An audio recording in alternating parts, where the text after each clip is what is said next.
Hello, everyone. Before we begin today's story, I have a small favor to ask. Please hit subscribe and turn on the notification bell so you never miss our channel's new videos. It is quick, free, and the best way to support us in bringing you more dramatic stories. Your support means the world to us. Where are you watching from? Drop your city or country in the comments below. Thank you very much. Now let us return to our main character. The rhythmic beep of the monitor echoed like a countdown. I couldn't move, couldn't speak, only listen. The air in the ICU was sharp with antiseptic and fear. My chest rose and fell under the machine's rhythm, a stranger breathing for me. Then I heard his voice, my son's voice. Calm, deliberate, and colder than anything I'd ever known. "This is the last time you breathe, old man." He said it like he was reading a business memo, not ending his father's life. The sound of the oxygen valve turning sliced through the hum of machines. I had spent my entire life building Hale industrial design from nothing sweat-calloused hands, 30 years of sacrifice. And now at 67, the only air I had was standing by my hospital bed, ready to trade my life for a $2.5 million insurance check. The room pulsed with the mechanical hiss of air. A nurse moved outside the glass door, her shadow crossing the white light that painted the walls. Lucas stood near the foot of my bed, his hands buried in the pockets of his tailored jacket. His reflection glinted off the monitor screen like a stranger's face. When the doctor asked softly, "Mr. Hale, are you sure this is what your father would want?" Lucas smiled faintly. "He wouldn't want to suffer," he replied. The pen in his hand moved without hesitation as he signed the consent form.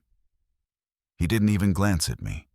My own son sold my breath with a signature. Inside, panic pressed against my ribs, but my body was a prison.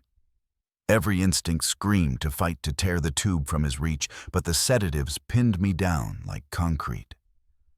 I listened to every word, every calculated pause, and watched his silhouette blur through the thin fog of oxygen. I had trusted him with my company, my name, my blood, and he was killing me for it. The doctor left still uneasy while Lucas lingered by the door. He studied me as if confirming a transaction. "Rest well, Dad," he whispered. "It'll all be over soon." His shoes clicked softly on the linoleum floor as he disappeared down the corridor, leaving behind the hollow buzz of machines and a silence that felt heavier than death. I tried to slow my breathing, keep it even convincing anyone who might look in that I was still unconscious. Behind my closed eyelids, memories flickered like broken film reels. The first time Lucas helped me pour concrete at the old warehouse. His graduation ceremony where I'd shouted his name from the back row. The night he came to me 25 and full of ambition, promising he'd make me proud. I believed every word then. But somewhere between that promise and this hospital bed, something inside him had rotted. A faint rustle drew my attention. Nurse Clara entered quietly to check the monitors. Her face was tired but kind, framed by the soft light of the hall. She adjusted a setting, then frowned at the consent form still lying on the clipboard. Her eyes flicked to me just for a heartbeat too long, as if she saw the twitch in my eyelid, the tremor I was fighting to control. She didn't speak, but her brow furrowed before she turned and walked out. A small seed of hope sparked in the void someone had noticed. Minutes stretched into hours. The machines hummed, my chest lifted and fell, and inside my mind a storm gathered. Fear turned into something harder, sharper. Not revenge? Not yet. Strategy. If I was going to survive, I needed to be smarter than the son who had just tried to erase me. The same way I'd outsmarted bankruptcy's competitors and recessions, I would outthink my own blood. The hum of the oxygen line filled my ears. I could almost hear Margaret's voice, gentle and patient, telling me to rest. I could picture Rachel in Chicago, probably working late, unaware her brother had just tried to cash in on our family's legacy.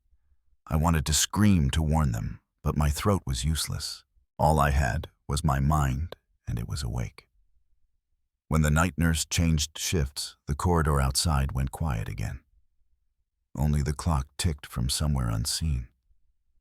I opened my eyes a fraction enough to see the reflection of the monitors glowing green against the glass door.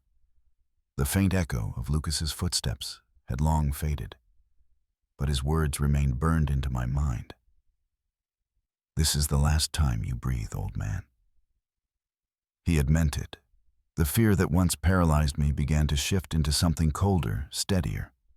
I thought of the years I spent teaching him to read blueprints, balance accounts, negotiate contracts. I had handed him everything piece by piece, thinking he'd one day carry the weight of the company with honor. Instead, he carried debt and greed, and now he wanted to inherit everything without the burden of a living father. The oxygen mask hissed softly as I gathered what little strength I had left. My right hand twitched. Pain shot through my chest, but I forced my fingers to move until I could reach the pen on the side table. My handwriting was jagged, almost illegible, but I managed to trace one word on a napkin near the monitor lawyer. The movement drained me, but the single word glowed under the fluorescent light like a spark in the dark. I placed the pen beside it and closed my eyes again. When Clara returned a few minutes later, her eyes darted to the napkin. Her expression froze for a moment, and then she gave a small, understanding nod. She slid the paper discreetly into her pocket and whispered near my ear, "Rest, Mr. Hale. I'll make sure you're safe tonight." A wave of fragile relief washed over me. For the first time since Lucas's whisper, I felt something close to control returning. The machine kept breathing for me, steady and calm. But beneath that rhythm, my mind was already building a blueprint, one last design not of steel or glass, but of justice. Outside the window, the first gray hints of dawn began to touch the Austin skyline. I stared at the faint reflection of my face in the glass. A man who had built an empire only to watch his own blood turn against him. And yet somewhere in that reflection, I saw the same eyes that had once stared down failure and kept going. This time would be no different. He thought I was dying. He thought he had won. But I was listening, learning, and waiting. The son who signed my death would soon learn that not every man dies when the machines stop. Some of us rise when the silence begins. Before the machines, before the oxygen tubes, there was a time when I believed family was unbreakable. I thought loyalty was something you could build like steel, like the skyscrapers I designed. But I was wrong. Betrayal doesn't come from strangers. It grows slowly under your own roof, watered by greed and pride. I built Hale Industrial Design with my own hands. In 1989, it was just a two-car garage, a borrowed welder, and a dream I refused to let die. By the time I turned 50, that garage had turned into one of Austin's most respected design firms. We built machinery for oil rigs, bridges, and city skylines. My name, Richard Hale, meant something. I believed it would mean something for generations. I used to tell my son, "One day this company will have your name on the door." I said it proudly, imagining a legacy that would live long after I was gone. My wife Margaret was the calm to my storm. We met at a construction site back when she was an architectural assistant. She was meticulous, thoughtful, and far more practical than I ever was. For 40 years, she was the anchor holding me steady. Whenever I got carried away with dreams of expansion, she'd say, "Don't mix blood with business, Richard. It never ends well." I'd laugh and tell her, "You worry too much." Turns out she wasn't wrong. We had 2 children, Rachel and Lucas.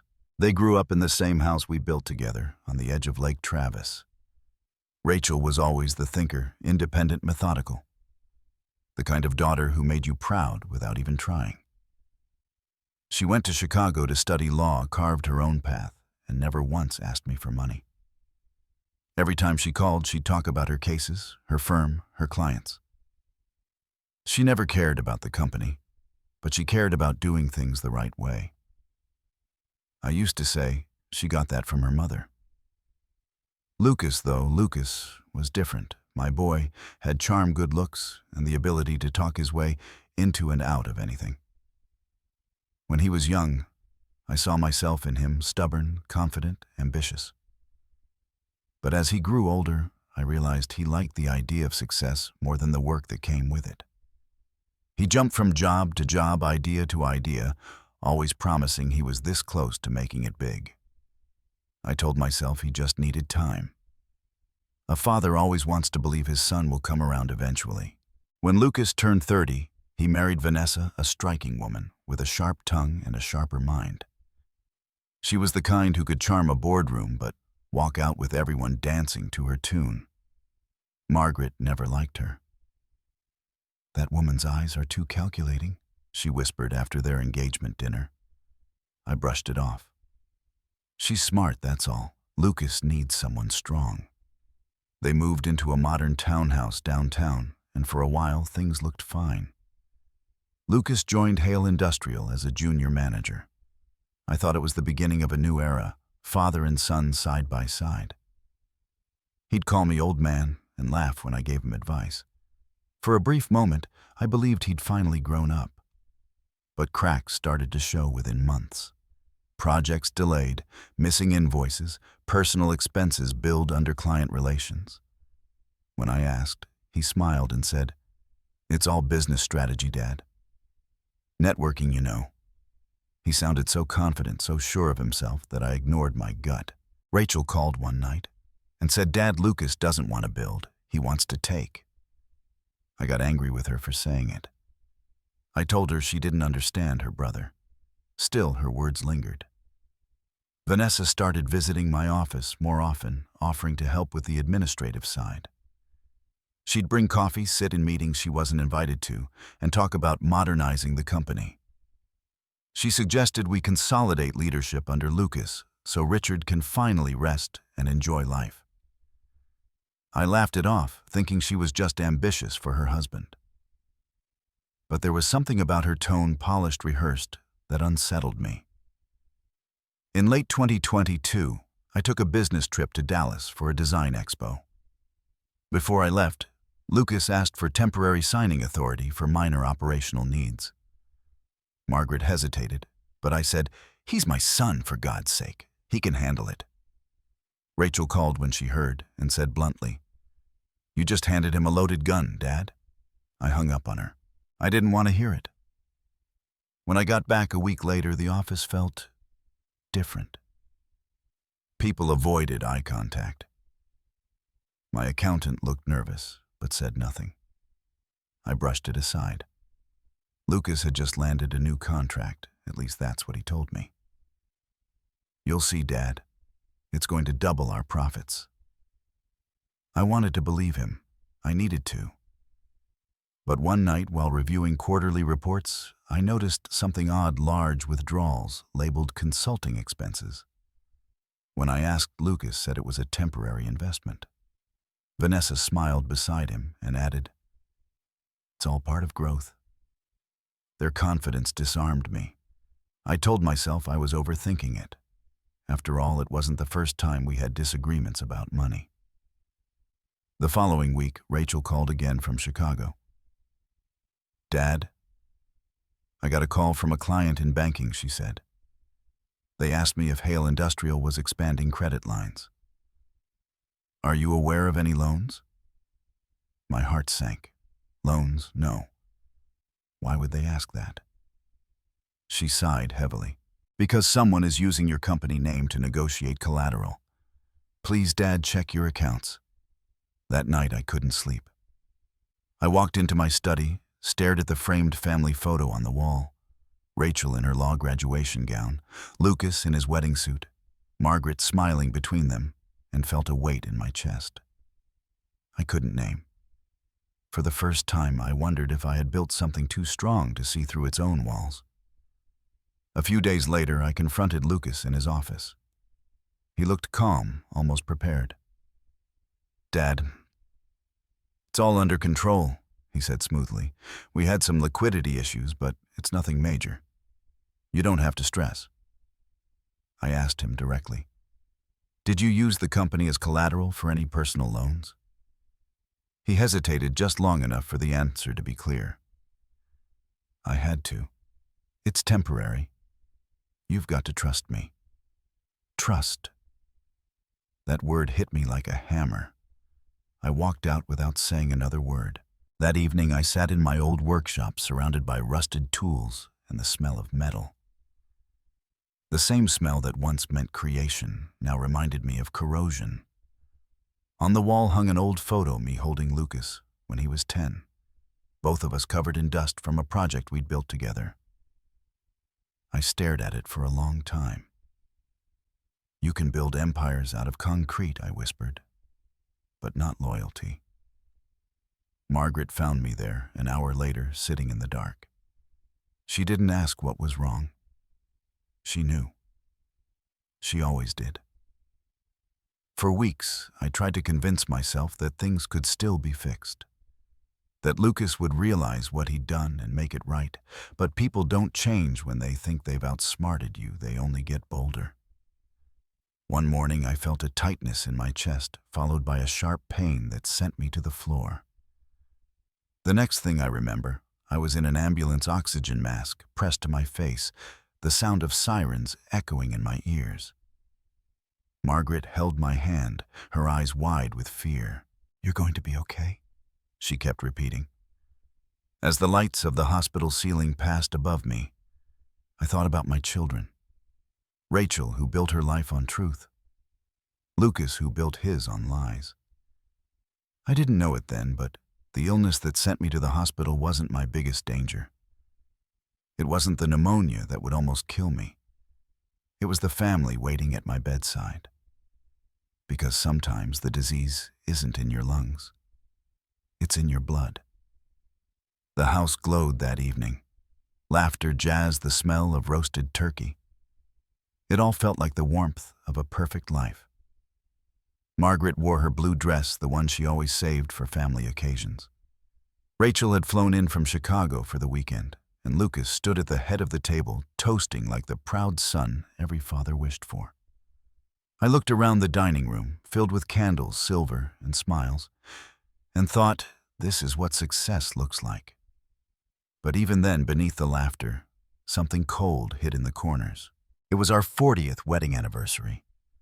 Friends sent flowers, neighbors dropped by, and Rachel had ordered a cake with gold letters that read, "To forever love." She joked that Mom and I were the last of the old romantics. Lucas raised his glass and said, "To Mom and Dad, the couple that built everything, I'm lucky enough to inherit." The table clapped, but the word inherit echoed in my head longer than it should have. I smiled anyway, pretending not to notice the flicker of greed in his tone. Vanessa, elegant in a white silk dress, leaned over to kiss my cheek. "You've raised quite a man, Mr. Hale," she said sweetly. "Lucas talks about you all the time." I chuckled and waved her off. He exaggerates. But when she turned away, I caught her eyes narrowing, watching Lucas with a subtle, silent command. It was the kind of look that didn't belong in a family dinner. It belonged in a boardroom. Rachel sat across from them, quiet, observant, cutting her turkey in small, precise slices. I've always admired how nothing ever escaped her attention. At one point, she leaned toward Margaret and whispered, "Mom, do you notice how Lucas avoids eye contact every time Dad mentions the company?" Margaret hushed her. "Please, Rachel, not tonight. Let's have one evening without business." When the laughter died down, I poured Lucas a glass of whiskey, our small tradition. We stepped outside to the patio, the Texas evening warm and calm, crickets singing their song. I handed him the glass and said, "To the next generation of Hale Industrial." He smirked. "To your retirement, old man. You've done enough." There was something in his tone, half joke, half challenge. I raised an eyebrow. "You think I should quit?" He shrugged, staring at the night sky. "I'm just saying you've worked your whole life. You should rest. Let someone else steer for a while."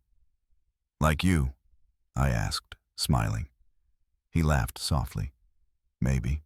Why not? We stood in silence for a few seconds, the kind of silence where words weigh more than they should.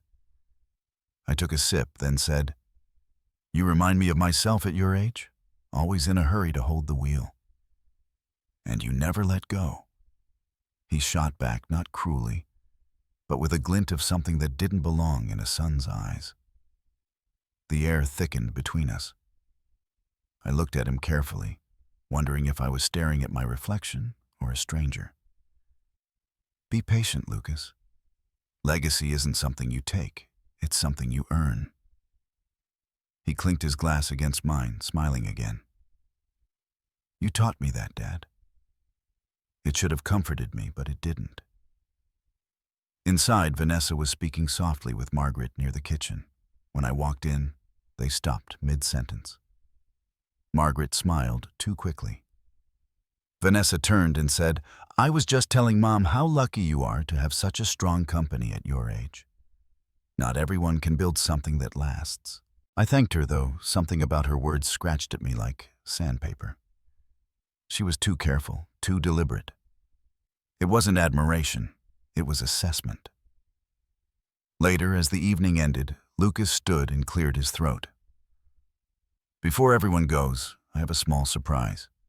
He reached into a box and handed me a sleek black case. Inside lay a vintage Omega watch, gold and heavy, the kind I used to dream of when I was young and broke. On the back, engraved in tiny letters, it read, "For the man who taught me everything about time." For a moment, emotion caught me off guard. "It's beautiful, son," I said quietly. Lucas smiled. "You deserve it, Dad." Rachel's eyes, though, didn't soften. She looked at the watch, then at Lucas, then back at me. Her gaze lingered longer than necessary, and I knew what she was thinking. "Where did he get the money?" Margaret wrapped her arms around me. "See your children adore you." I nodded, but the truth was sinking slowly like a stone into deep water. After everyone left, I sat alone in the living room, the Omega gleaming under the lamplight. I turned it over and ran my finger along the engraving. Time. Such an ironic word.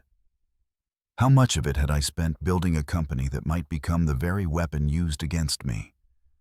I heard soft footsteps behind me. Rachel appeared barefoot, holding her shoes in one hand. "Can't sleep?" she asked. "Too much food," I said, smiling faintly. She sat across from me. "Dad, something's off. I can feel it." "You always feel something," I teased. "I'm serious," she said. "Lucas is hiding something. I've seen that look before in court on people who've already decided they're right no matter the cost.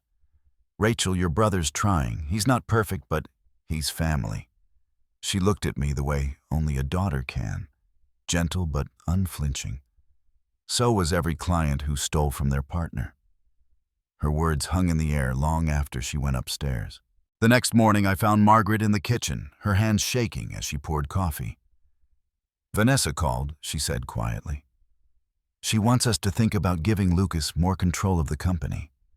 Says it would prepare him for the future." I exhaled long and tired. "Did you tell her no?" I said we'd discuss it. "Richard, maybe she's right. You can't run everything forever." I looked at my wife, the woman who had seen me through decades of storms, and for the first time, she looked uncertain. "You're starting to believe them?" I asked softly. She shook her head. "I just don't want to see this family break apart over business." But it already had. We just didn't know it yet. That afternoon, I sat in my office watching sunlight reflect off the company's sign, Hale Industrial Design, since 1989. I'd spent 35 years turning sweat into stability. Yet in that moment, I felt something fragile in the air, as if the foundation was cracking beneath my feet. My phone buzzed. A new email notification appeared on the corner of my screen: loan adjustment, Hale Industrial Collateral. I froze. It was addressed to Lucas, but somehow I had been copied by mistake. I hovered my finger over the mouse, ready to open it, then stopped. Maybe it was nothing. Maybe I was being paranoid. I closed my eyes, rubbed my temples, and told myself to let it go. If I had opened that email, I might have saved myself months of illusion. That night, as Margaret slept beside me, I lay awake staring at the ceiling, listening to the quiet hum of our home, the same home we'd built from the ground up. I thought about Rachel's warnings, Vanessa's smiles, Lucas's toast, and that engraved word on the back of the watch time. Time had built everything I loved, and soon it would start tearing it down.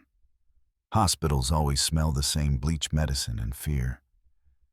But that morning I swore I could smell something else: deceit. The beeping of machines echoed around me, steady and artificial, keeping time for a heart that was too tired to race anymore. I lay there, half-awake, tubes in my nose, a V in my arm, watching the sterile light crawl up the white walls. When Lucas and Vanessa walked in with flowers and perfect smiles, I should have felt comforted. Instead, I felt like prey. There's a certain look people have when they're pretending to care. Their eyes shine, but never meet yours. Margaret had been there all night, her head resting against the chair, still holding my hand when they arrived. "You should rest, dear," Vanessa said softly, placing a bouquet of lilies on the bedside table. "You need your strength back." Her voice was gentle, her smile immaculate, but her eyes darted toward the folder of documents my lawyer had left near the foot of my bed.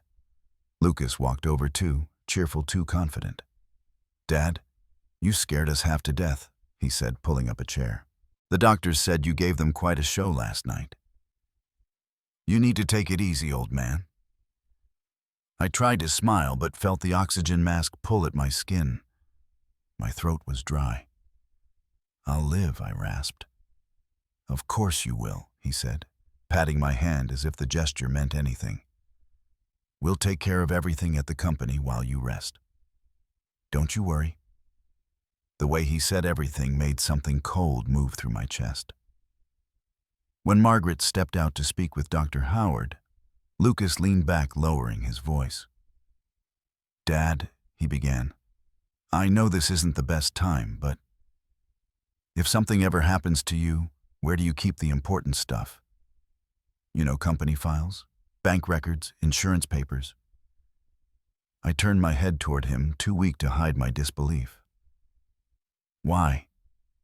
He smiled, the kind of smile you give a child you're about to lie to. "Just trying to be prepared. You always said planning ahead was smart business." Vanessa placed her hand gently on his shoulder, like a well-trained actress hitting her cue. "It's just practical, Mr. Hale.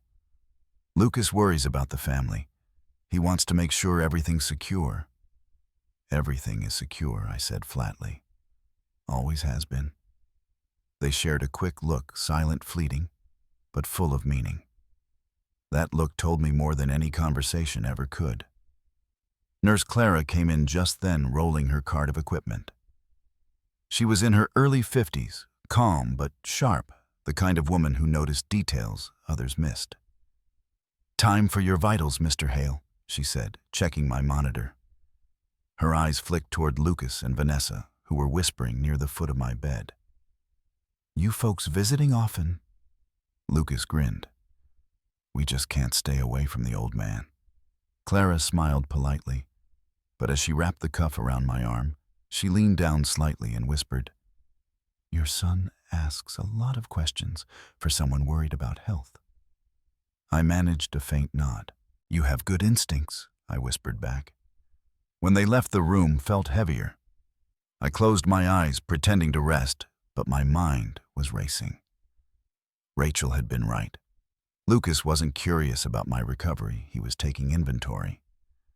Margaret came back with a tray of soup she'd begged the cafeteria to warm up. She sat beside me, spooning broth into a cup. "Lucas and Vanessa said they'll stop by again later," she said.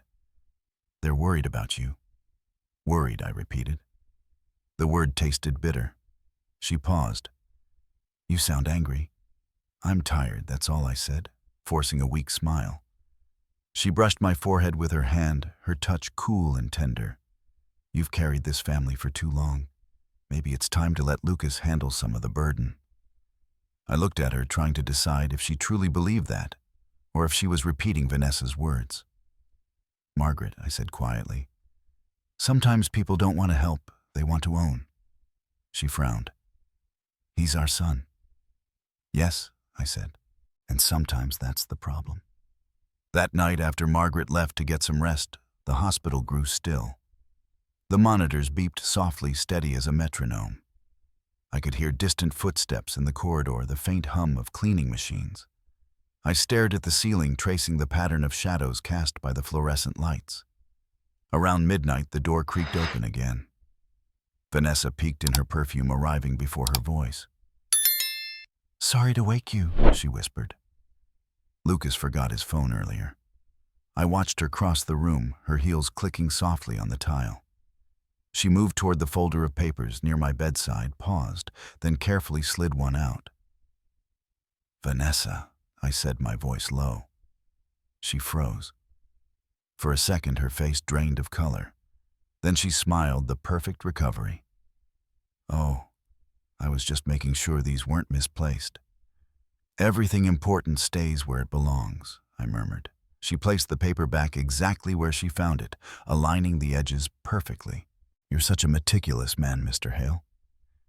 It's one of the things I admire about you." "I'm sure you do," I said, watching her until she left. After she was gone, I picked up the folder. It contained corporate statements, not personal documents, but the way she'd handled it told me everything I needed to know. They were digging, looking for something they didn't have. By morning, I made a decision. If Lucas wanted to test how much I knew, I'd give him the perfect illusion, a dying man too tired to fight. When they returned that day, I made sure my voice was weaker. My breaths were shallower, my words slower. "I don't know how much longer I can stay hooked up to these machines," I said, watching his reaction carefully. Lucas frowned, masking his excitement poorly. "Don't say that, Dad. You'll get better." "Maybe," I whispered. "But if I don't, you'll take care of things, won't you?" "Of course," he said quickly. "You can count on me." Vanessa squeezed his hand, smiling like a widow rehearsing too early. "You raised a responsible man," she said. Nurse Clara entered just then, interrupting the performance. "Time for vitals again," she said briskly. Lucas stood up, pretending to adjust my blanket. "We'll come back tonight, Dad. Try to rest." When the door closed, Clara turned to me. "They'll be back," she said simply. "I know," I replied. "And when they do, I want this room under quiet observation." She tilted her head. "You mean surveillance? Just call it safety." Clara studied me for a long moment, then nodded. "You've got yourself a deal, Mr. Hale." Later that evening, Dr. Howard stopped by for his rounds. "Your recovery's improving," he said, scanning the monitor. "You just need rest and no stress." "Doctor," I said, "what if I wanted security cameras installed in this room for peace of mind?" He raised an eyebrow. "That's an unusual request. Then consider it a medical precaution," I replied, "for my heart." He hesitated, then nodded. "I'll talk to the security department." After he left, I stared out the window at the skyline of Austin, glowing faintly in the night. For decades, that city had been my pride, a symbol of the empire I built. Now, it felt like a distant reflection, something I couldn't quite touch anymore. Margaret called from home before midnight. Her voice was soft, full of exhaustion. "The house feels empty without you," she said. "It won't be for long," I replied. "Promise, I promise." I hung up and looked at the oxygen tube running into my nose. The steady hiss was comforting, but it also reminded me how fragile everything was. How one twist of a valve, one small betrayal could end a lifetime. I thought of Rachel again, of her voice on the phone weeks ago. "He doesn't want to build, he wants to take." I should have listened. As the monitors hummed softly beside me, I whispered to the empty room. They think I'm fading. Let them think it. It will make the next move easier. The night settled quiet and heavy. Somewhere down the hall, a clock ticked steadily toward morning, and I lay there wide awake, waiting for the darkness to reveal what I already knew. The next time my son entered this room, it wouldn't be for love. It would be for opportunity. It was 3:14 in the morning when the sound of footsteps broke the silence. They weren't the calm, measured steps of a nurse. They were slow, deliberate, almost rehearsed. I kept my eyes half closed, my body still beneath the blanket, the oxygen hissing quietly beside me. Through the narrow opening of my lashes, I saw the door ease open. The hallway light spilled across the floor, pale, cold, merciless. And there he was, my son. Lucas moved like a man carrying a secret too heavy to hide. His shadow stretched long across the tile as he closed the door softly behind him. The flowers he had brought that morning sat wilted in a vase by the window. He glanced at them briefly, then turned his gaze to me, his father lying motionless beneath the machines that kept me alive. I could hear his breath, shallow and nervous. He stood there for a long moment, watching, as if making sure I was truly asleep. I slowed my breathing on purpose, just enough to make it believable. My pulse echoed in my ears, each beat a countdown. Lucas stepped closer to the bed, whispering under his breath, "This is the last time you breathe, old man." The words slithered through the room, colder than the air coming from the vent. He reached for the oxygen valve, fingers trembling. "It's better this way," he murmured. "You've lived your life. It's our turn now." I wanted to scream, to grab him by the collar, to ask him what had gone so wrong in the heart I once carried in my arms. But I didn't. I couldn't. I kept still, every muscle frozen, the survival instinct overtaking every emotion. Lucas leaned closer, his whisper sharp as glass. Karen was right. "You'll never let go. You'll drag us down with you. We've been waiting for years for you to retire, but you're too stubborn. The banks won't wait, Dad. The lenders won't either. We're drowning because of your pride." His voice broke into a low growl as he twisted the connection, releasing a faint hiss. I felt the air pressure drop, the oxygen thinning in my lungs. He was really doing it. My son, the boy who once built toy cars beside me, who used to fall asleep on my shoulder, was cutting off my breath for money. I could hear my heartbeat accelerating, could feel my lungs begin to tighten. My vision blurred at the edges, but I forced myself to stay limp, motionless. He spoke again, almost methodically now, as if convincing himself. "Vasquez Construction is worth $2.5 million easy. Once you're gone, we can pay the condo, the loans. We'll finally be free." The sound of his words struck deeper than the lack of air ever could. My chest burned. I wanted to gasp, to move to fight, but I knew that one twitch could ruin everything. Instead, I clung to a single thought: survive. The door handle rattled suddenly from the hallway. Lucas froze, his eyes darting toward the sound. The door opened, flooding the room with white light. Nurse Clara stepped in, clipboard in hand, her voice calm but firm. "Mr. Hale." "What are you doing here at this hour?" Lucas stammered. I thought Dad's oxygen looked loose. I was just checking it." Clara frowned, glancing at the monitor. "Strange. I checked this myself less than 2 hours ago. Everything was fine then." She moved closer, inspecting the tube. Her trained eyes didn't miss the disconnected line or the half-turned valve. She straightened it, restoring the steady flow of air. The rush of oxygen hit my lungs like life itself. Lucas swallowed hard, his hands twitching at his sides. "Must have come loose," he said weakly. "These machines? They're old." Clara turned her gaze on him, her expression cool, controlled. "Maybe. But please, next time, let medical staff handle it. I was just worried about my father, he insisted, his voice cracking slightly. I understand, Clara said, jotting something on her digital tablet. But worry doesn't excuse protocol. The tension was so thick you could hear the hum of the monitor over it. Lucas forced a smile, stepping back toward the door. Of course, I'll leave you to it. As soon as he was gone, Clara lingered by my bedside. I felt her presence beside me, the faint scent of disinfectant and coffee on her uniform. She bent closer and whispered, "Mr. Hale, I know you're awake." I opened my eyes slightly, meeting hers. Her voice lowered even further. I saw what he did. Don't speak. Just blink if you understand me. I blinked once. She nodded, her tone steady. I'll write a report quietly. It'll be time-stamped, logged, and stored in the hospital records. If anything happens again, we'll have proof.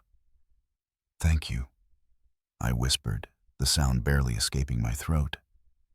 Get some rest, she said softly. You're safe tonight. But I wasn't. Not really. When she left, I stared at the ceiling for what felt like hours. The adrenaline began to fade, leaving behind only exhaustion and disbelief. My own blood had turned against me. The boy I raised had stood inches from my face, whispering my death like a prayer. I thought about every baseball game, every birthday, every lesson I'd taught him about honesty, about building something real. And all of it, every bit of it, was gone. Not because of strangers, but because of greed. The hum of the oxygen machine filled the room again, its rhythm steady, mechanical, reliable, the exact opposite of human loyalty. I turned my head slightly toward the window. Outside, the first faint streaks of dawn were coloring the horizon. Austin was waking up, the city I had helped build brick by brick, still standing while my family crumbled around me. The door opened quietly again, but this time it was Dr. Howard coming in for his morning rounds. He smiled when he saw me awake. You're looking better, Mr. Hale. Seems the oxygen helped. Yes, I said, my voice a whisper. It helped a lot. He adjusted the monitor, making a few notes.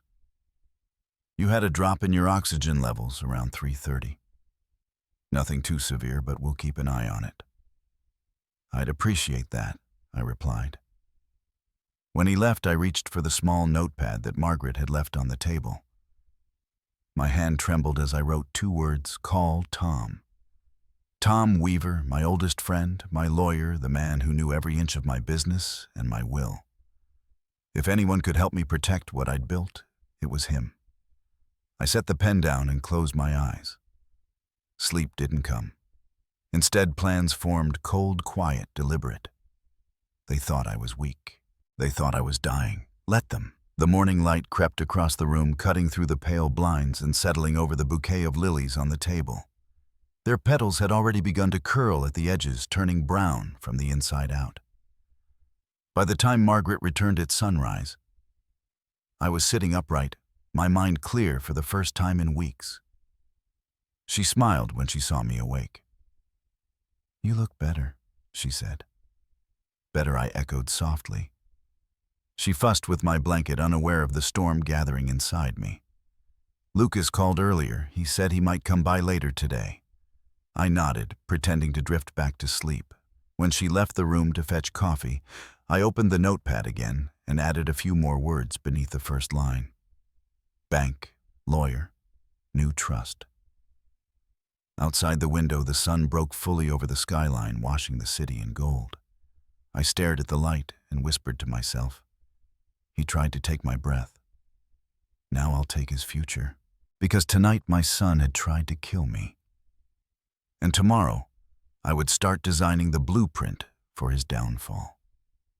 At 5:10 a.m., the door opened, and a man in a white doctor's coat stepped quietly into my room. The nurses thought he was there for an early consultation. They didn't know the truth. The man wasn't a doctor. He was my lawyer, Tom Weaver, my oldest friend. He carried a black leather briefcase and a look that told me he already knew something terrible had happened. He closed the door softly behind him, lowering his voice. "Richard, what the hell's going on? You sounded like you were calling from a war zone." I gestured weakly toward the chair beside the bed. In a way, I was. Tom sat setting the briefcase on his lap. "Margaret called me this morning. She said you collapsed. Pneumonia, right?" "That's what they told me," I said. "But last night, Tom, it wasn't pneumonia that almost killed me." His eyes narrowed. "Go on." I told him everything. The sound of the door at 3 a.m., the whisper in my ear, the twist of the oxygen valve, the words that still burned in my head. "This is the last time you breathe, old man." I told him about Nurse Clara walking in the confrontation, the way Lucas had slipped out like a coward in the night. Tom didn't interrupt once. He sat perfectly still, his fingers steepled under his chin, his face growing darker with every detail. When I finished, the silence in the room was heavy enough to press against the walls. "Jesus Christ, Richard," he said finally. "That's not just attempted murder. That's premeditated." "I know," I said.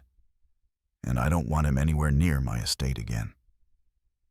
Tom opened his briefcase and pulled out a thick folder. "Then we start now.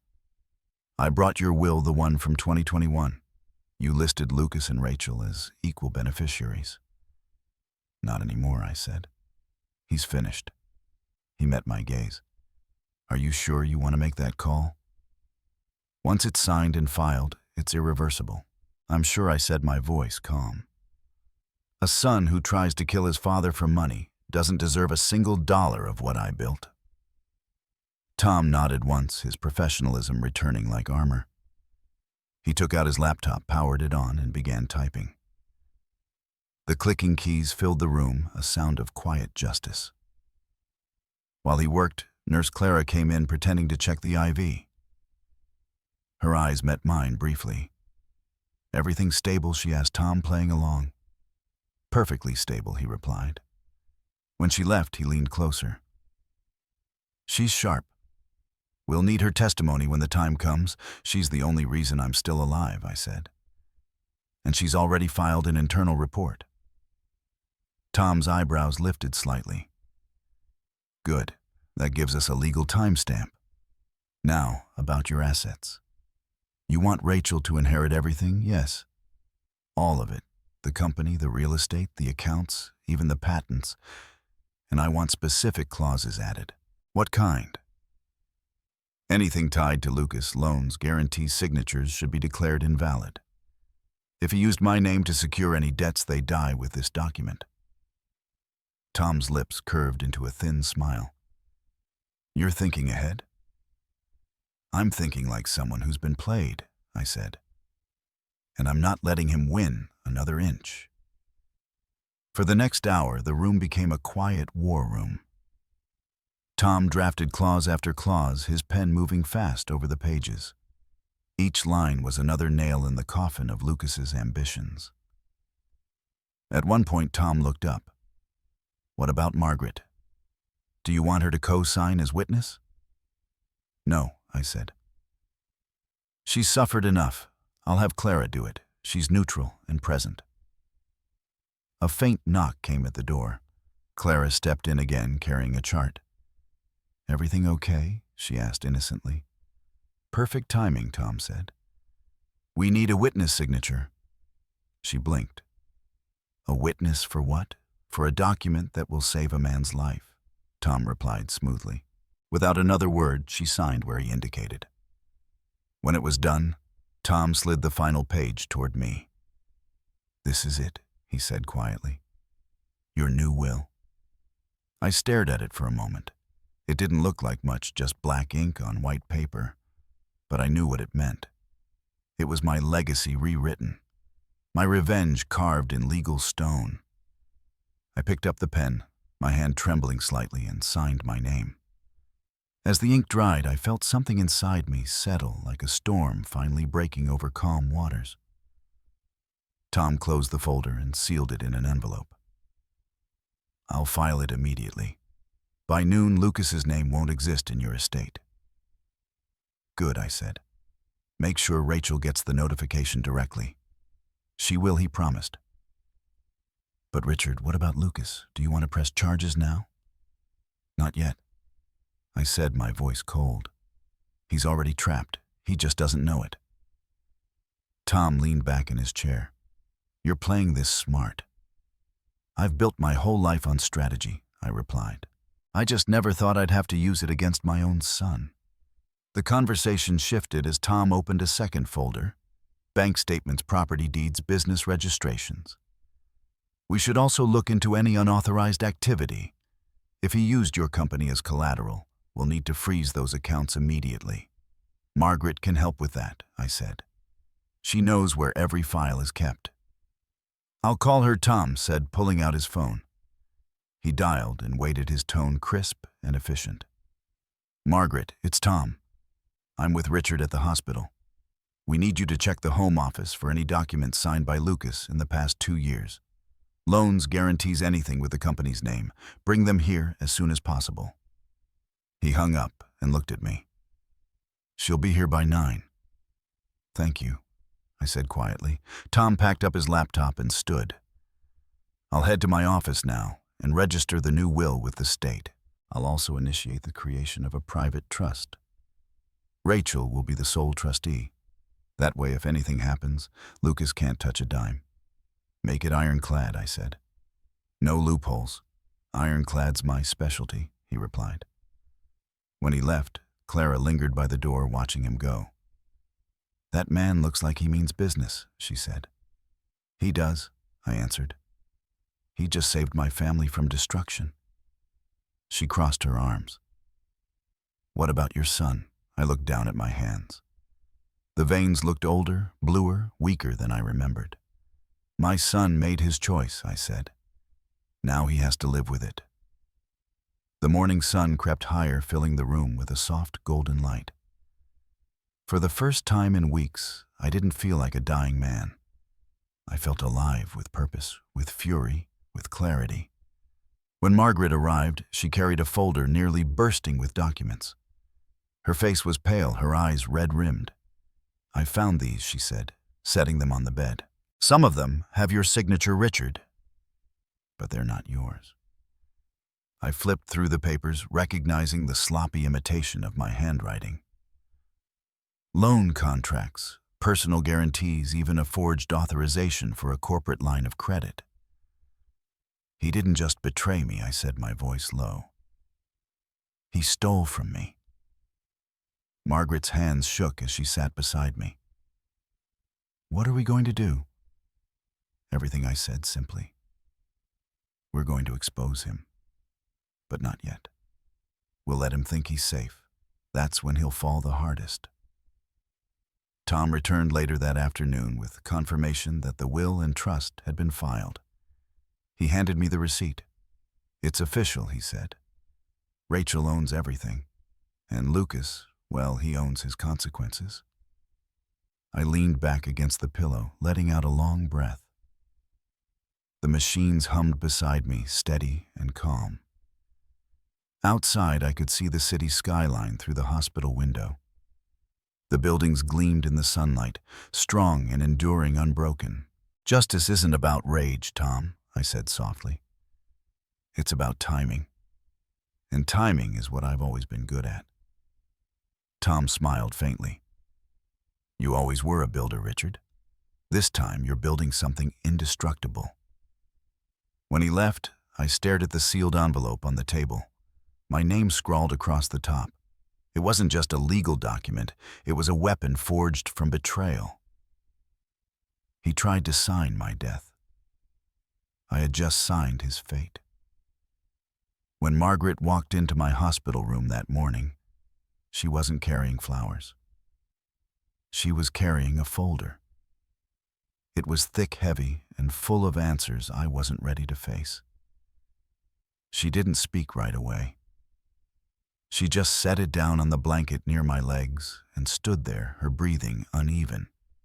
The look on her face told me she had seen too much. "I found these in your study," she whispered. "Tell me they're not what I think they are." My chest tightened. I reached for the folder, flipping it open with shaking hands. Inside were contracts, bank letters, and a few crumpled receipts. The first document was a loan agreement for $85,000 dated January of this year, signed with my name, my signature, but not written by me. "Margaret," I said quietly, "I never saw this before." She folded her arms as if trying to stop herself from trembling. Then he forged it. I stared at the line where my name had been written. The handwriting was close enough to fool a bank, but not me. The R in Richard looped wrong, too quick, too shallow. I ran my thumb across the page as though I could rub the lie away. Margaret sank into the chair beside me. "Richard, there's more." She opened the folder wider, pulling out another stack of papers. The second document was a mortgage application, $120,000 signed by both Lucas and his wife Karen.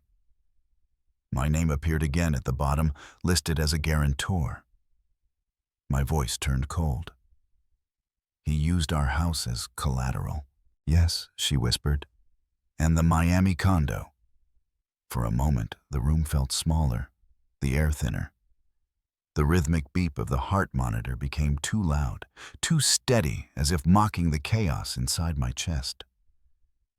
"He's been borrowing against everything we own," I said. Margaret nodded, "and using the company name to back it all up." She placed another paper in my hands, a personal note scribbled in Lucas's handwriting.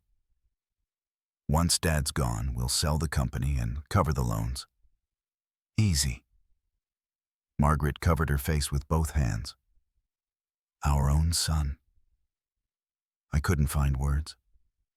I just stared at that single sentence, short and casual, like he'd been writing a grocery list instead of planning my death.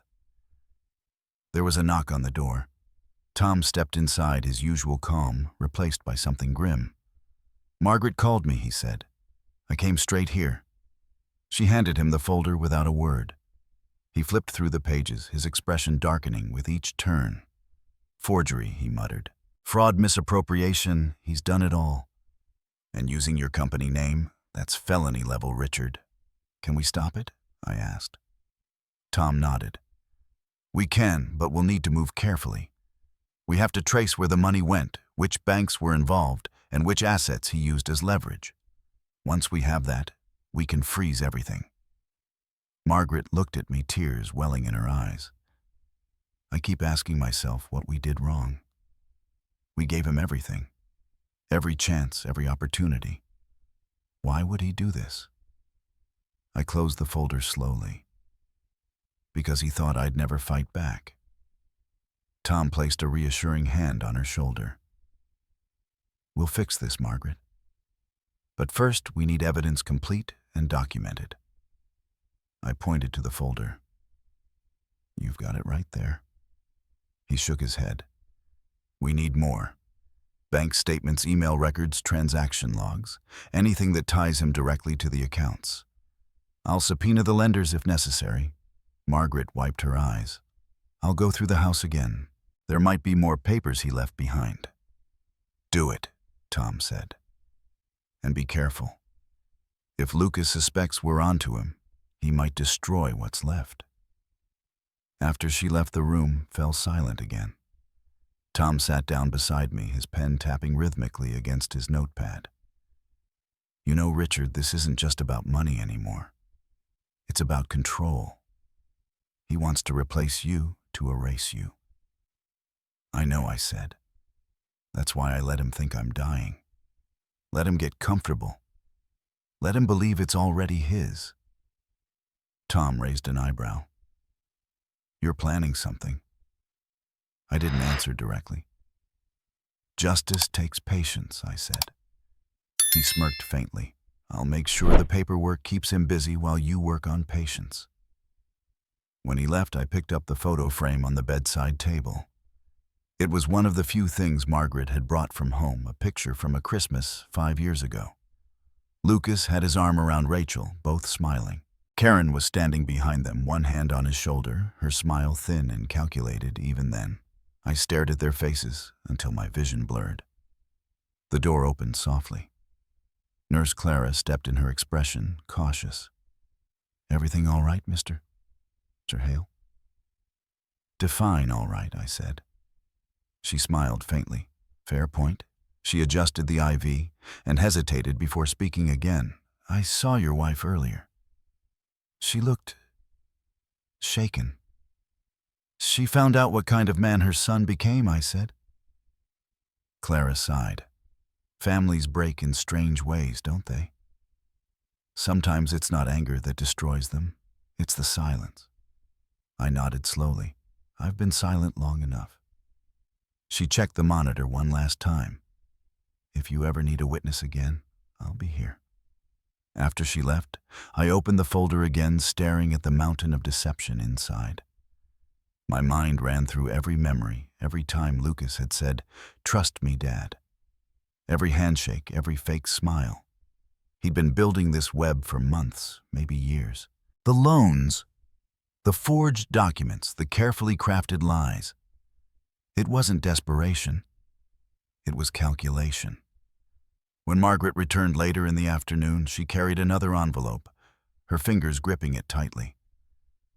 "I found these behind the filing cabinet," she said, "hidden under the floorboard." She handed them to me. I opened the envelope and froze. Inside were photographs, our house, the Miami condo, the office building, all labeled with handwritten notes in Lucas's scrawl market value estimates. "Sale ready. Target date Q2. He's cataloging our assets," I said. "He's been planning to liquidate everything." Margaret sat down, pale and trembling. "It's like he doesn't even see us as people anymore, just numbers." "Exactly," I said quietly. "And that's why he's about to learn what those numbers mean when they turn against him." Tom returned shortly after, his expression more focused than before. "I spoke with my investigator," he said. "We've confirmed that 2 private lenders have your company listed as collateral on loans tied to Lucas's name. Total amount around $180,000. Margaret gasped. "My God." Tom continued. "We'll start proceedings to invalidate those contracts. Once the new trust is active, none of the assets he touched will hold legal ground." "Good," I said. "But not yet. Don't pull the trigger until he tries again. I want him caught in the act." Tom hesitated. "That's risky." "So is being alive after your son tries to kill you," I said. "Let him make the next move. This time we'll be ready." Margaret looked between us, her voice trembling. "I don't know if I can take much more of this." I reached for her hand. "You can. Because this isn't just about revenge. It's about making sure Rachel never has to fight this battle." She nodded weakly, gripping my hand back. As evening settled, the hospital room filled with a soft orange glow from the setting sun. I could see the city through the window again, shining as though it had no idea what was happening within its walls. I leaned back against the pillow, my voice low and steady. "Every signature he forged, every dollar he stole, it's all going to lead back to him. He thinks he's winning, but he's already written his own confession." Tom smiled grimly. "Then I'll make sure the law reads it out loud." Margaret stood at the window, watching the horizon fade into night. "What happens next?" she asked. I turned my head toward her. "Next," I said, "we let the cameras do what family couldn't tell the truth." The light dimmed completely, and the first stars appeared outside. I closed the folder for the last time that night, feeling the weight of it settle like armor across my chest. He thought he was burying me under lies. He didn't realize I was already digging his grave. March 16th. Dawned gray and heavy, the kind of morning that pressed on the windows like a warning. I had barely slept. The security cameras had been installed the night before, two small, nearly invisible lenses hidden among the medical equipment. One faced the oxygen tank, the other captured the entire bed. I had requested the setup under the pretense of medical safety, but in truth, they were there for one reason: to watch my son try again. Dr. Howard had been hesitant, but Nurse Clara had backed my request. She came in early, checking the placement of the cameras and giving me a quiet nod. "They'll record everything directly to the central server," she said, adjusting a wire behind the monitor. "If anything happens, the footage can't be erased or altered." "You'll be safe now." "Safe," I repeated softly. "Let's hope so." She leaned closer, lowering her voice. "He'll come back, you know. I'm counting on it." The morning passed slowly. Margaret sat by my side reading a book, but I could see the tension in her posture. Every time footsteps passed in the hallway, she flinched slightly. Around 11, she stood. "I'll go home for a few hours and bring you some clean clothes," she said. "Be careful," I told her, "and don't answer if Lucas calls." Her eyes darkened. "You really think he already tried once?" I said quietly. "He'll try again." When she left, the silence in the room became deafening. The rhythmic hiss of the oxygen, the faint hum of machinery, it all blended into a single relentless sound. I adjusted my posture, feigning weakness, my hand trembling deliberately every time I reached for water. At 10:15, I heard at footsteps, the soft creak of the door handle. Lucas stepped inside, holding a bouquet of lilies, fresh this time. His tie was loose, his hair too perfect, his smile carefully constructed. "Good morning, Dad," he said warmly, as if we hadn't stood inches from each other 2 nights ago with murder between us. "How are you feeling today?" I turned my head slowly, making sure my breathing sounded labored. "Tired." He came closer. "Well, you look better. The doctor said you're improving." I nodded faintly, watching him out of the corner of my eye. Every move he made was smooth, deliberate, like an actor in a play he'd rehearsed too many times. He placed the flowers on the table, then pulled up a chair next to my bed. "I've been thinking," he said. "You've built something incredible, Dad. But you're 68 now. Maybe it's time to slow down, hand over some responsibilities. You can't work forever." There it was, the opening line of his script. I gave a weak smile. "You think I should retire?" he chuckled. "Not retire, just delegate. Let me take over the company, handle things while you focus on recovery. Karen and I can manage everything: operations, finances, contracts. You won't have to worry." I coughed lightly, covering the smile that threatened to give me away. "You think you're ready for that kind of responsibility?" "I've been ready for years," he said quickly. "You just never gave me the chance." "I see." He leaned closer, lowering his voice. "Look, I'm not saying you're old, but accidents happen. Health declines. You don't want Mom and Rachel to deal with chaos if something, God forbid, happens to you." He said the last part with perfect innocence, but his eyes betrayed him. There was no grief in them, only calculation. "I'll think about it," I whispered, pretending to fade back into exhaustion. He smiled. "That's all I ask." He stood, adjusted his jacket, and turned toward the window. "You know," he said softly, "you've worked hard your whole life. You deserve peace." "I'll find it eventually," I murmured. "I hope so," he said. "Sooner rather than later." He thought I didn't hear the edge in his tone, but the cameras did. Every word, every pause, every flicker of expression was being recorded, preserved like a confession, waiting for its verdict. For the next 20 minutes, he talked about the company's future, about new investors, about how he and Karen had ideas to modernize operations. I let him speak, nodding occasionally, pretending to drift in and out of consciousness. When the clock hit 11:30, he stood again. You need rest. I'll come back later, he said, his hand brushing the oxygen tube briefly, too briefly, to look suspicious to an untrained eye. I closed my eyes, and he thought I had fallen asleep. But I watched through my lashes as he lingered by the medical equipment inspecting the monitor. His movements were precise, studied. He glanced once toward the hallway, then slowly began to tamper with the oxygen connection. I could hear the faint click as he loosened the valve. This time he was careful, slower, more deliberate than before. He'd learned from his mistake. He even adjusted the alarm settings on the monitor, muting the alert system that would normally warn nurses of a drop in oxygen flow. The man was methodical. The $180,000 debt can't wait, he muttered under his breath. Once it's done, the money's ours.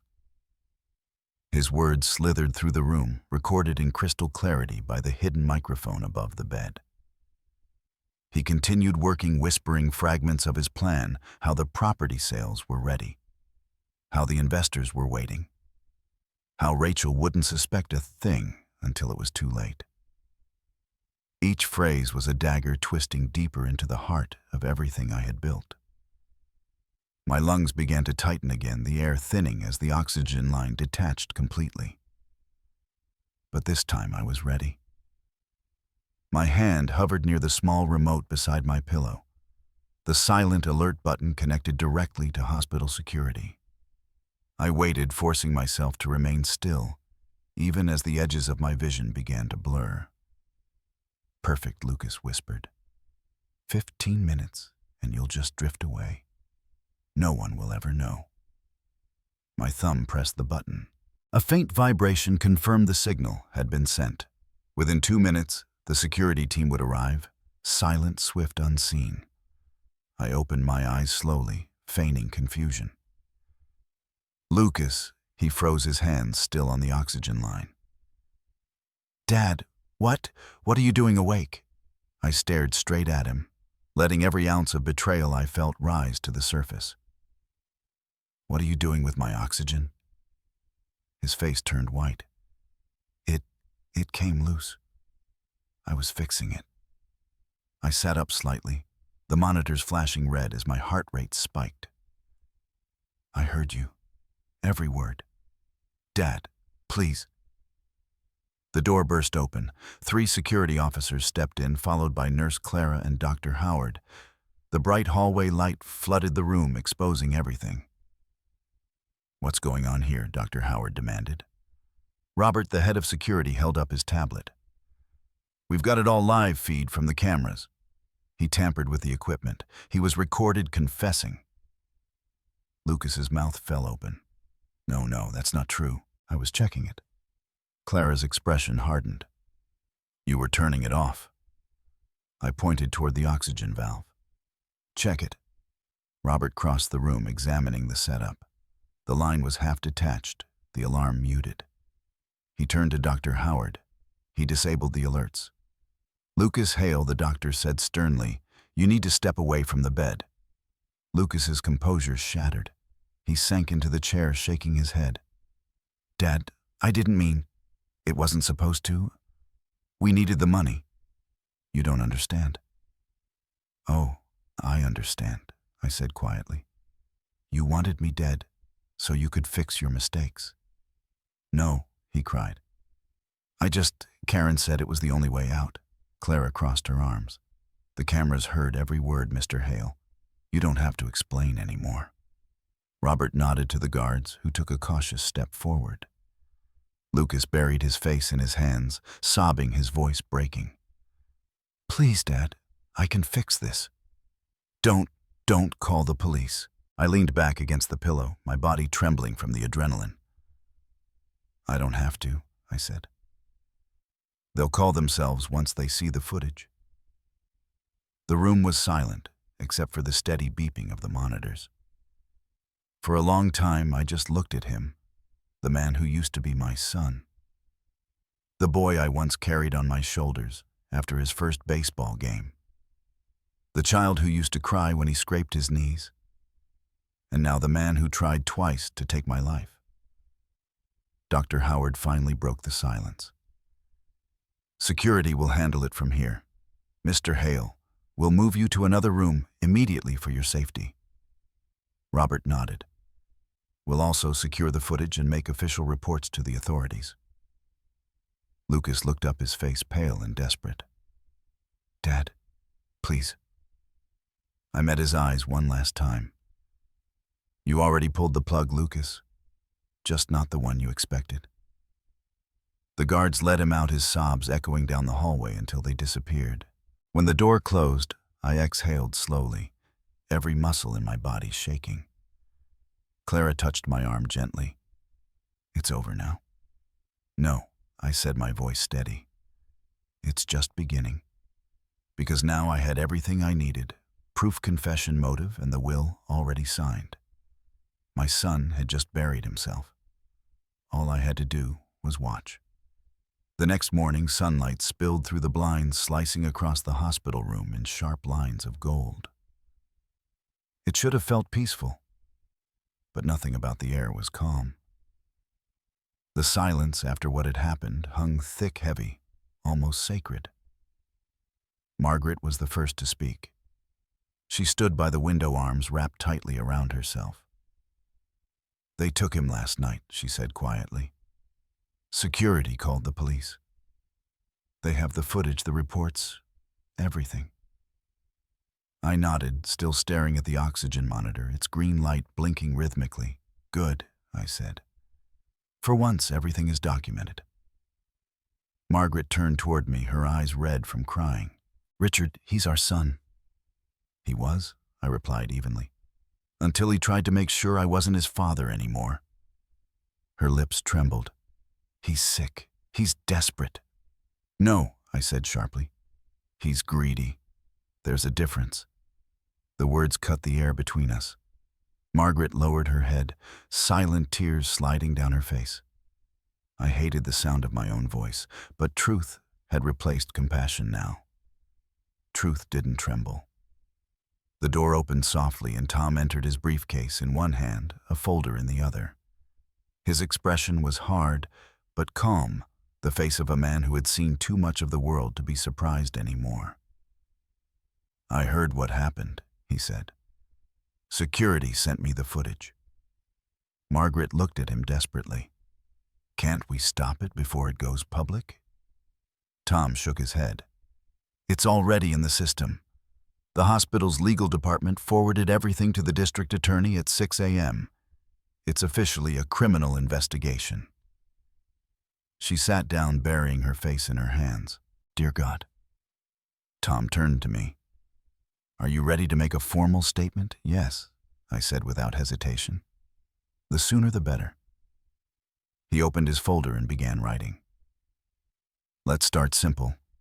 You'll testify that Lucas entered your room without authorization and attempted to tamper with your oxygen supply. He didn't attempt, I said quietly. He succeeded. Twice. Tom nodded grimly, making notes. The footage backs that up. There's no way to dispute it. I looked out the window, watching the early traffic crawl through Austin's streets below. He thought he could erase me for $2.5 million, I said. But all he erased was his future. Margaret winced at the words. What will happen to him? Tom exhaled slowly. Attempted murder, fraud, forgery. Depending on how the DA handles it, he could face 20 years. Her voice broke. 20 years. My son. I turned to her, meeting her tearful eyes. And what would you have had them do, Margaret? Wait until he actually killed me? She said nothing. The room fell into an uneasy silence until Tom broke it again. The will's been registered, Richard. Rachel's the sole heir. All your properties and business assets are already under her trust. Even if Lucas tries to challenge it, he won't succeed. I nodded. Good. Then at least some part of this nightmare has meaning. The door creaked again, and Nurse Clara appeared. Her presence brought a strange calmness with it. They're transferring you to a new room upstairs, she said gently. Higher security. No visitors without written authorization. Thank you, I said. She hesitated before adding, the staff's been talking. Some think you should press charges immediately. Others think maybe I finished her sentence. Maybe I should show mercy. She gave a small, sad smile. Something like that. I shook my head. Mercy is what brought me here. She didn't argue. She simply nodded and left quietly. Tom packed his papers and stood. I'll coordinate with the police and handle the media if this leaks. Margaret, it might be best if you stay off social media and avoid public statements for now. She didn't respond. Her hands were clasped in her lap, fingers twisting the edge of a handkerchief. After Tom left, I closed my eyes for a moment, feeling the exhaustion catch up to me.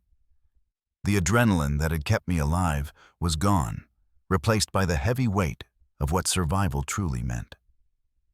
When I opened my eyes again, Margaret was standing beside the bed. Richard, she whispered what happened to us. I sighed. We built something too strong to fall to strangers, but too fragile to survive our own blood. She pressed her lips together, nodding slowly. Do you think Rachel should know? Yes, I said. But not from anyone else. She deserves to hear it from me. By afternoon, Rachel arrived. She looked composed as always, though her eyes betrayed sleeplessness. She sat down beside me, her expression unreadable. Mom called, she said softly. I came as soon as I could. What's going on? I looked at her for a long moment, trying to find the right words. Rachel, you know your brother has been reckless. But what he did this time, it wasn't just business. She frowned. I saw some things online, a rumor about police at the hospital. Tell me that's not true. It's true, I said. Lucas tried to kill me. Her lips parted slightly, disbelief flashing across her face. Dad, no, that can't be. There's video, I said. He came into my room twice, tampered with my oxygen. The nurses caught him. He confessed on camera. She covered her mouth with her hand, shaking her head slowly. Oh, my God. Margaret sobbed quietly in the corner. Rachel turned to her. You knew. She found the forged loans, I said before Margaret could answer. He's been using the company to borrow hundreds of thousands behind my back. Rachel stood abruptly, pacing the small space between the bed and the window. He's destroyed everything. No, I said. He tried, but we stopped him. She turned back to me, her eyes fierce now. What happens next? The law takes over, I said, and you take the reins. Me, the company, the properties, everything, I said. It's already yours. Tom finalized the paperwork. You're the sole heir. Rachel froze, processing the words. You changed the will. I had to, I said. He left me no choice. For a moment, she said nothing. Then she walked over and took my hand. I don't care about the money, she said. I just want to make sure he can never hurt you again. Her strength filled the room in a way I hadn't felt in years. It wasn't the ambition of her brother. It was resolve, quiet and unbreakable. Margaret finally spoke again, her voice trembling. Rachel, please don't hate him. He's still your brother. Rachel looked at her coldly. A brother who tried to kill our father stopped being family the moment he twisted that valve. The air thickened with unspoken pain. I could feel the family we had once been unraveling in slow motion, each thread pulling apart until nothing but truth remained. Dad, Rachel said softly, I'll handle the company. I'll protect everything you built. You just need to get better. I nodded. I trust you. When she left, Margaret lingered behind, silent. She kissed my forehead and whispered, You may have lost a son, but you still have a daughter worth everything. That night I lay awake, the faint hum of machines surrounding me again. My body was healing, but my heart felt carved hollow. I stared at the ceiling, counting the seconds between each beep of the monitor. At 10:40 p.m., Nurse Clara returned to check on me. "You should sleep," she said. "I can't," I replied. She smiled softly. "You're not the first father who's had to watch his child fall apart. But most never get to see justice like this." "Justice," I whispered. "That's a heavy word." She nodded. "So is love." After she left, I turned my head toward the window. Outside, the city glowed alive, unaware.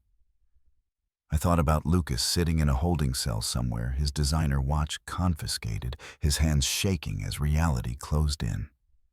I didn't feel satisfaction, only finality. He had sold my breath for $2.5 million. And now I had taken his freedom for nothing more than the truth. 3 weeks after the incident, I was discharged from the hospital. The nurses lined the corridor, wishing me well, as the orderly wheeled me toward the exit. The sunlight outside stung my eyes after so many sterile days under fluorescent lights. Margaret waited by the car, tears glinting in her eyes as she helped me into the passenger seat. For the first time in weeks, I felt air that wasn't filtered through a machine. The drive home was quiet. Austin looked different, more alive, almost indifferent to the wreckage that had just torn through our family. Life moved forward as it always does, unbothered by tragedy. Margaret finally broke the silence. "Rachel's been handling the company." "She's been incredible," she said softly. "She always had the mind for it," I replied, staring out the window. "I just never gave her the chance." "She learned from the best," Margaret whispered. When we pulled into the driveway, I saw that the porch lights were on, though it was still daylight. Rachel stood in the doorway holding a stack of folders, her hair pulled back, her face calm but firm. She hugged me gently, careful of my healing ribs. "Welcome home, Dad," she said. The moment I stepped inside, I felt the ghost of the past, the smell of lemon polish, the faint ticking of the grandfather clock. The photos lining the hallway, all of it felt too familiar and too fragile. Yet beneath that comfort, there was an emptiness where Lucas's laughter used to be. Rachel set the folders down on the kitchen table. "I've gone through every financial record, every contract. The company's clean now.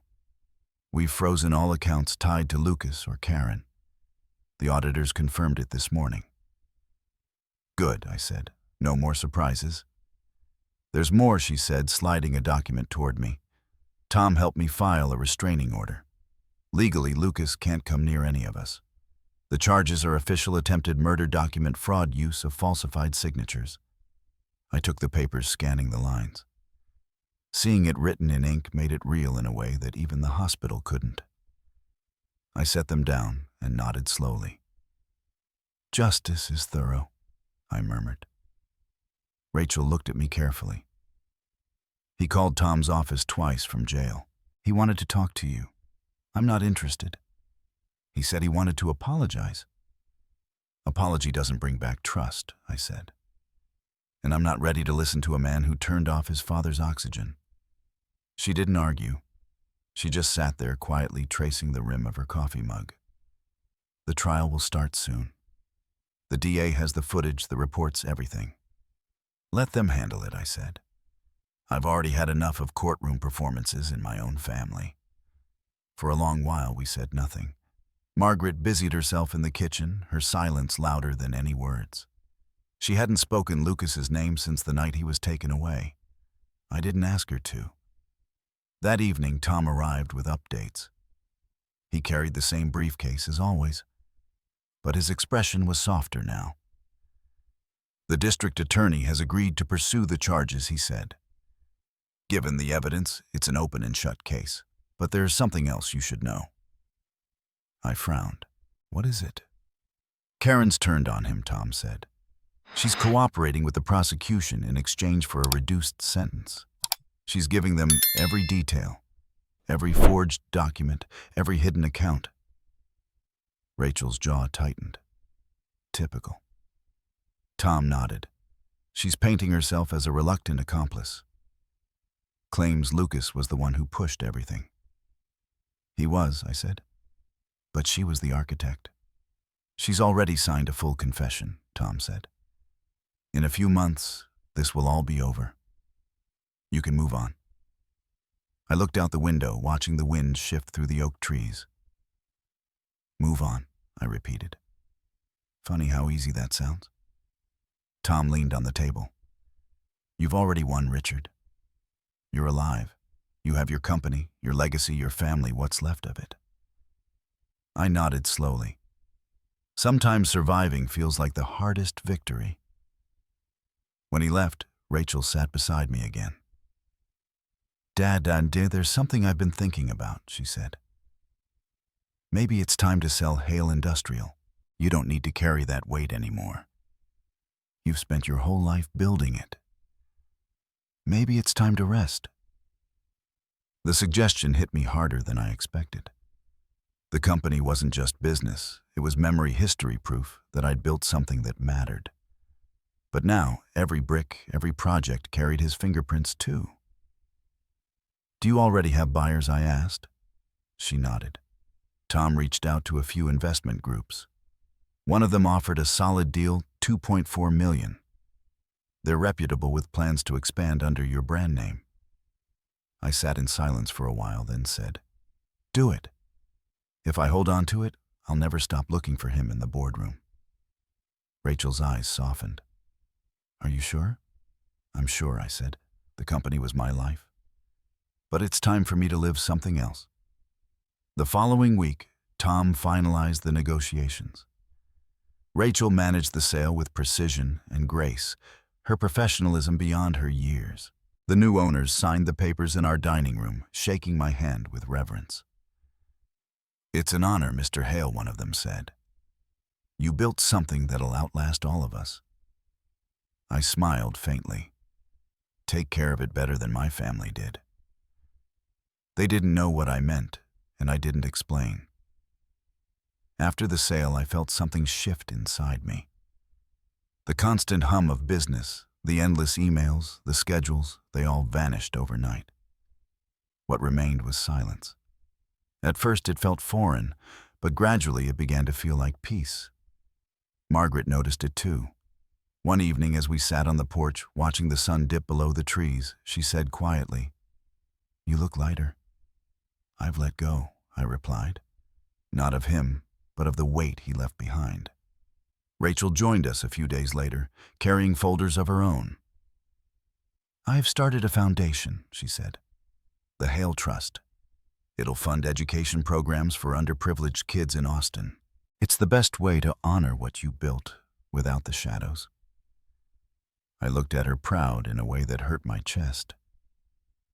You've turned our family's scars into something good, I said. She smiled. Maybe healing is the best revenge. For the first time I laughed.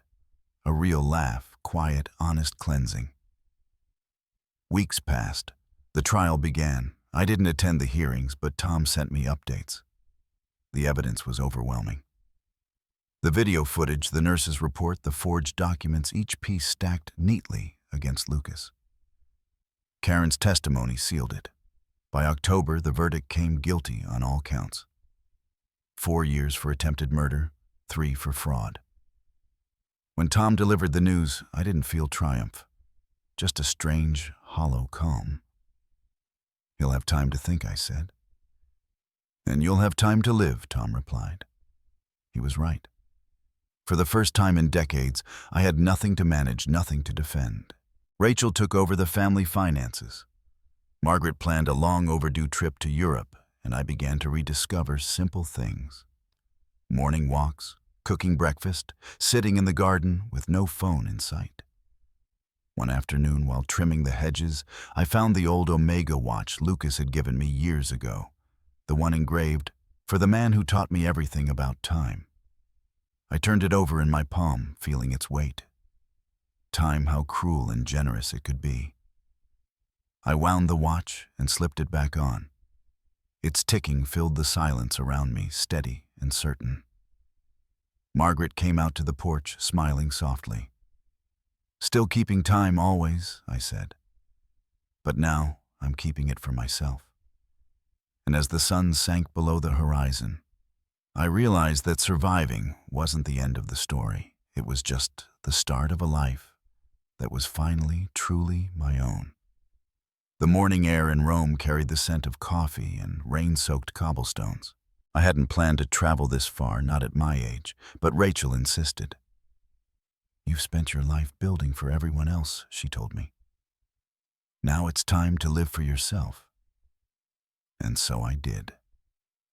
3 months after the trial ended, Margaret and I boarded a flight to Italy with nothing but suitcases, passports, and the faint disbelief that we were truly free.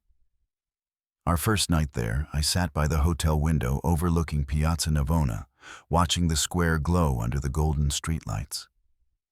Tourists laughed, violinists played beneath the fountains, and somewhere nearby a young couple argued softly in Italian.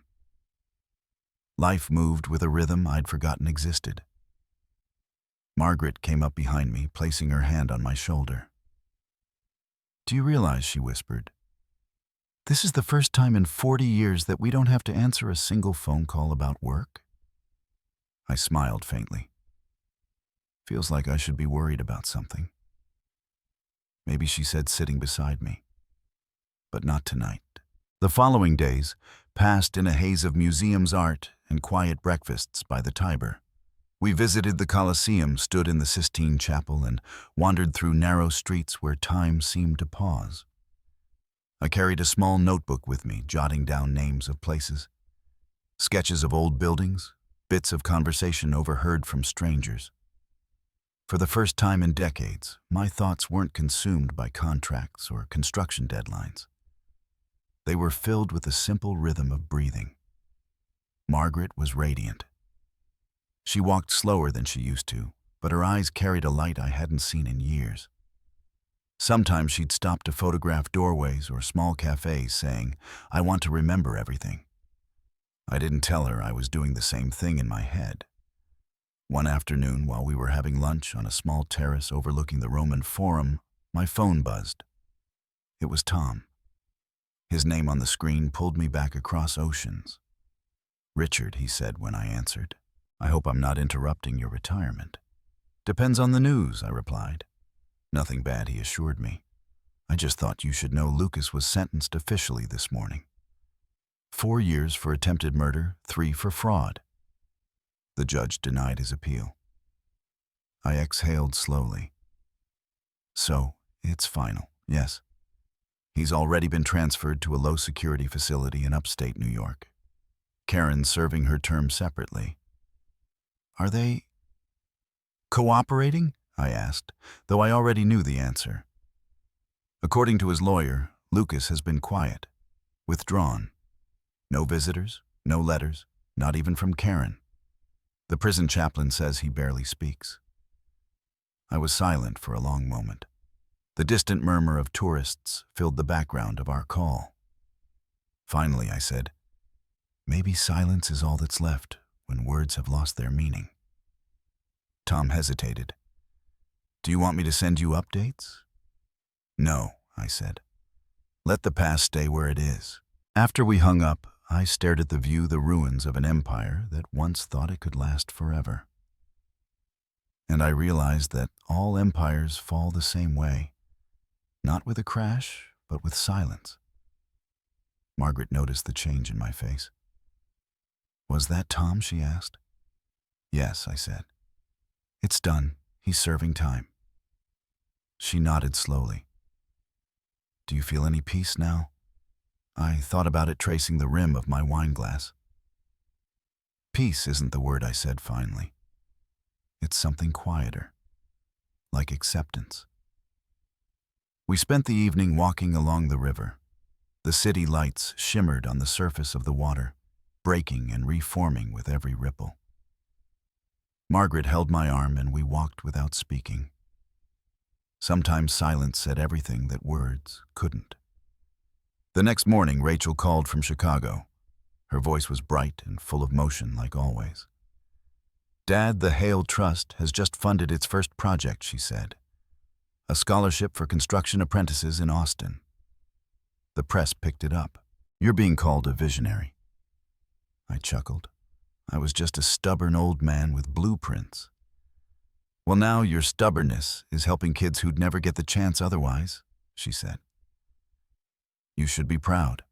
I'm proud of you, I replied. You turned the ashes of our name into something worth remembering. She paused. You sound happy. I am, I said truthfully. After the call, I sat by the window again, listening to church bells echo through the city. Margaret was still sleeping, her face calm, her breathing steady. For the first time in a long time, I realized I wasn't haunted by what happened. I still remembered every detail, the cold hiss of oxygen leaving the tube, the look on Lucas's face when he was caught, but the memories no longer burned. They simply existed like old photographs in a drawer. A week later, we took a train north to Florence. The Tuscan countryside stretched endlessly, rolling hills, vineyard cypress trees. I found myself thinking about the idea of inheritance. Not the financial kind, but the invisible kind. The things we pass on that can't be stolen or spent. Legacy, I realized, isn't about what you leave behind. It's about who carries your lessons forward. Rachel was carrying them. In Florence, we stayed in a small villa surrounded by olive trees. Every evening, the sun painted the sky in colors so vivid they seemed unreal. Margaret would pour us 2 glasses of wine, and we'd sit outside watching the light fade. One night, she turned to me and said, "Do you ever think you'll forgive him?" I didn't answer right away. The crickets hummed and the air smelled of rosemary and dust. Forgiveness, I said finally, isn't for him. It's for us. And I think I've already started. She reached over and took my hand. Then maybe we can finally live again. We sat there until the stars appeared small, countless distant. I thought about time, about the irony of it all. Lucas once engraved that word on a watch, thinking it meant control. But time had turned out to be my greatest ally. It exposed lies, revealed truth, and healed what I thought would never mend. Months passed. We traveled through France, Switzerland, and finally Spain. Each place added a new layer to the quiet rebuilding of our lives. I stopped being Richard Hale, the man who survived. I became just Richard, a husband, a father, a traveler.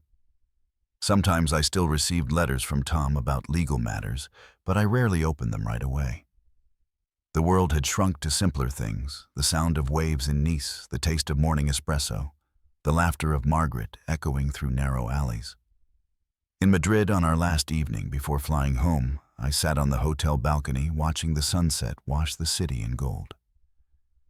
Margaret joined me, 2 glasses of red wine in her hands. "We've come a long way," she said. "Yes," I replied. "Further than I thought possible."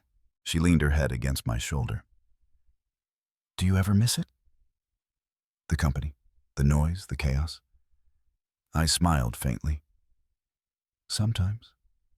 But then I remember what peace sounds like." She laughed softly. "It sounds a lot like this." We clinked glasses. Below us, the city lights flickered on one by one, as if the world were reminding us that, even in darkness, there's always another day waiting to begin.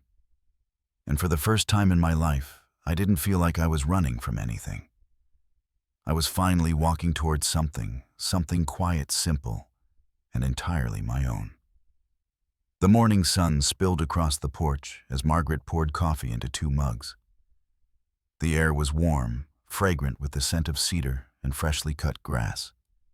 After months abroad, being home in Austin felt strange, but comforting, like slipping into an old jacket that still fit, but smelled faintly of smoke. I sat in my chair watching the light dance across the wooden floorboards and thought about how quiet the world had become. Rachel was coming over that afternoon. She'd promised to bring some files about the Foundation's latest projects, but I knew she mostly came to check on me. Margaret hummed softly in the kitchen, the same melody she used to sing when the kids were little. Everything felt whole again, or maybe just healed enough to resemble it. When Rachel arrived, she carried a folder under one arm and a small plant under the other. A housewarming gift, she said, smiling. For a home that finally feels like home again. I took it from her and laughed. You sound like your mother, Margaret chuckled. That's not an insult. Rachel joined us at the table, spreading out her papers. Dad, the Hale Foundation just launched its second apprenticeship program. 10 new students this semester, all from underprivileged neighborhoods. We're partnering with Austin Technical to teach them construction and design. I smiled, pride swelling quietly in my chest. You've turned my mistakes into blueprints for something better. She leaned back, grinning. I just built on the foundation you left behind.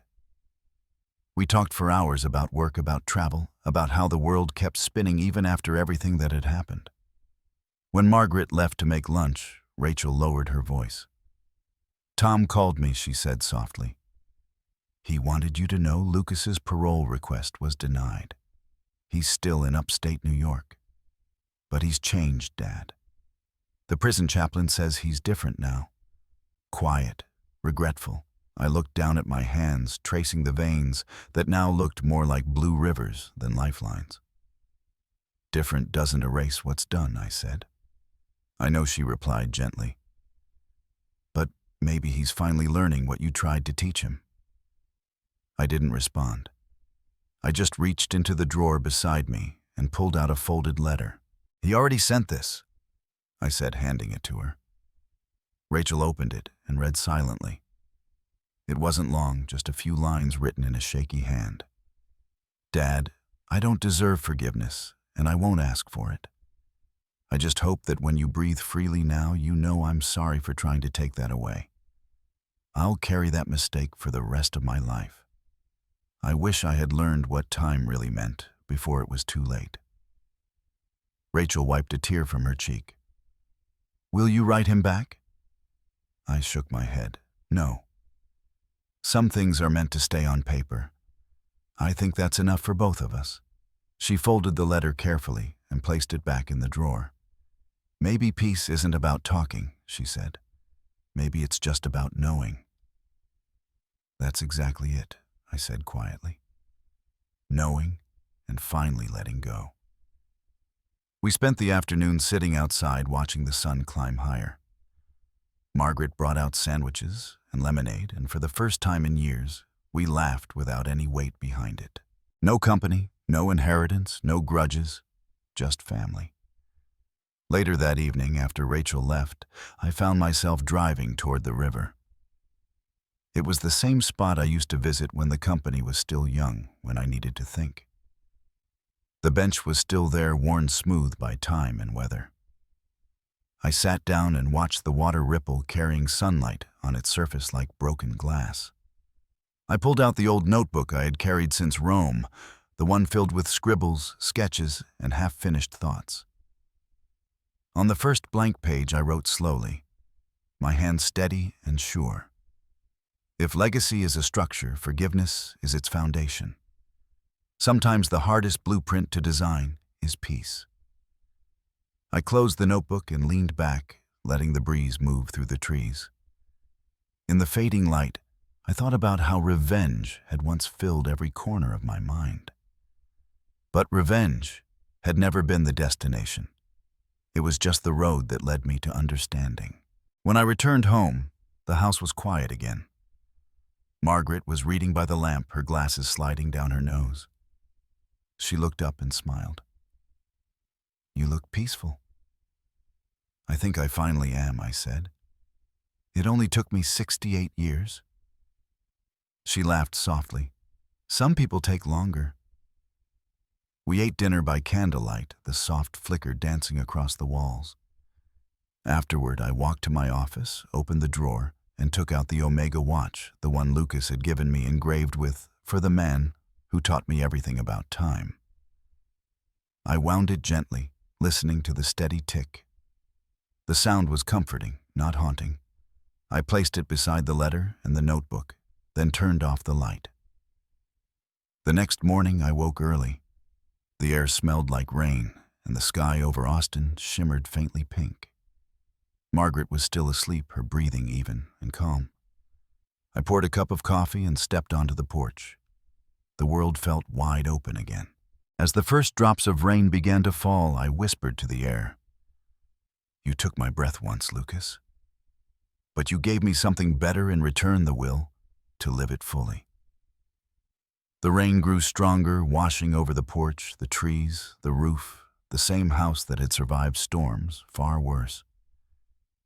And for the first time in my life, I didn't think about what I'd lost.